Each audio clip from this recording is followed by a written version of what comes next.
दोस्तों Xiaomi ने कमाल का ऑफर रख दिया है जहां पर उन्होंने कहा है कि भैया जितने भी यूजर्स को जो कि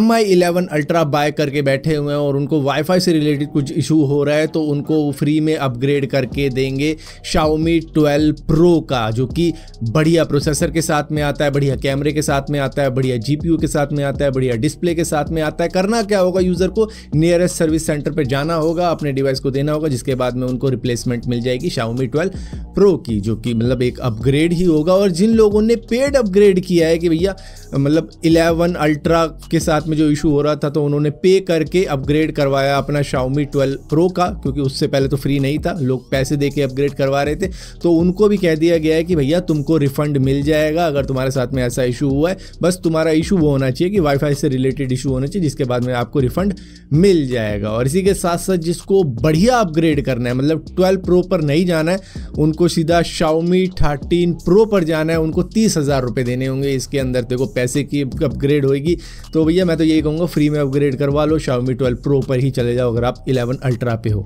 दोस्तों एलोन मस्क ने अपनी SpaceX कंपनी के लिए एक 14 साल के बच्चे को हायर किया है। ये उनका यंगेस्ट एम्प्लॉय है जो कि एक्चुअली में एक सॉफ्टवेयर इंजीनियर है। इसका नाम है कायरन क्वाजी, जो कि Santa Clara university school of engineering से ग्रेजुएशन करके यंगेस्ट पर्सन बन चुका है जिसने ऐसा कारनामा किया है। दरअसल जब ये 9 साल का था ना, तभी इसको 3rd ग्रेड में पता लग गया था कि इसको जो होमवर्क वगैरह मिलता है वो उतना ज़्यादा चैलेंजिंग नहीं है, जिसके बाद में इसने अपने पेरेंट्स से रिक्वेस्ट करके किसी तरीके से कम्युनिटी कॉलेज कैलिफोर्निया के अंदर एडमिशन पा लिया था। और IQ टेस्ट के अंदर इसके ऑलमोस्ट 100% मार्क्स आ गए थे, जिसके बाद में उनको ये पता लग गया था कि भैया ये कोई मिल गया वाला रोहित ही है, तो इसको पास करो, फटाफट निकालो, इसका IQ काफ़ी ज़्यादा तेज़ है। जिसके बाद में एलोन मस्क ने देखा कि भैया ये एक्स्ट्रा ऑर्डिनरी बच्चा है, इसको हायर कर लेना चाहिए, और हायर कर लिया। दोस्तों आपने कई बार देखा होगा अमेजॉन, फ्लिपकार्ट के ऊपर आपको आईफोन के ऊपर भारी डिस्काउंट मिल जाता है, जहाँ पर आप बैंक का ऑफर लगा देते हो तो काफ़ी सस्ते में आपको आईफोन मिल जाते हैं,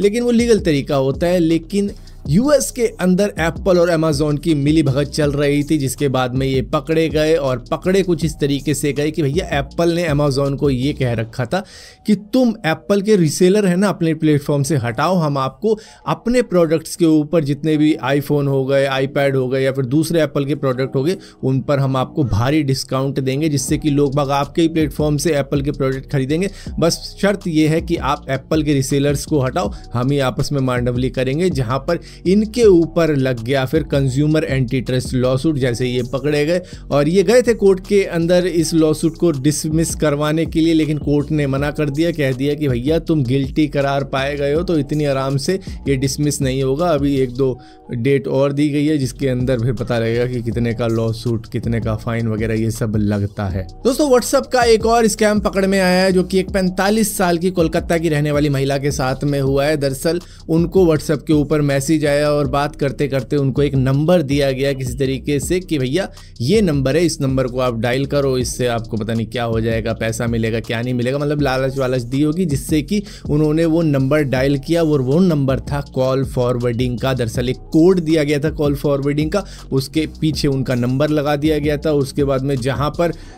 फॉरवर्ड करना है वो वाला नंबर दे दिया था इनको, जिससे कि हुआ क्या कि इनकी कॉल फॉरवर्ड होगी स्कैमर के नंबर पे। जिसके बाद में उसने किया क्या, उसने व्हाट्सएप के ऊपर लॉगिन किया, क्योंकि अब देखो कॉल फॉरवर्ड होगी, महिला की सारी कॉलें उस स्कैमर के पास में जाएंगी, तो उसने व्हाट्सएप पे जब लॉगिन किया तो जो कोड आता है उसके लिए उसने कॉल का ऑप्शन चुना होगा, जिससे कि उसके पास में कॉल आई होगी और कॉल से स्कैमर एक्सेस कर गया होगा इनके व्हाट्सएप अकाउंट को। जिसके बाद में उसने सबसे पहला काम किया कि इनके कॉन्टैक्ट से पैसे मांगने लग गया, और उन सभी से जिसने भी पैसे दिए और ये कह के कि भैया उड़ीसा में मेरा ये हो गया, वो हो गया, हादसा हो गया जो ट्रेन में, उसके अंदर ये हो गया, तो मुझे पैसे की ज़रूरत है, तो लोगों ने पैसे भी दे दिए। जिसके बाद में जैसे इस महिला को ये पता लगा तो उन्होंने पुलिस में कंप्लेंट रजिस्टर करी, लेकिन खैर स्कैम इस महिला के साथ में तो नहीं हुआ है, इनका तो खैर व्हाट्सएप ही हैक किया गया था, लेकिन उनके कॉन्टैक्ट से तो पैसे ही ले लिए थे। दोस्तों इंडियन गवर्नमेंट ने सभी OTT प्लेटफॉर्म को कहा है कि भैया आपको वार्निंग देनी पड़ेगी जब भी टबैको का यूज़ हो रहा है, मतलब कोई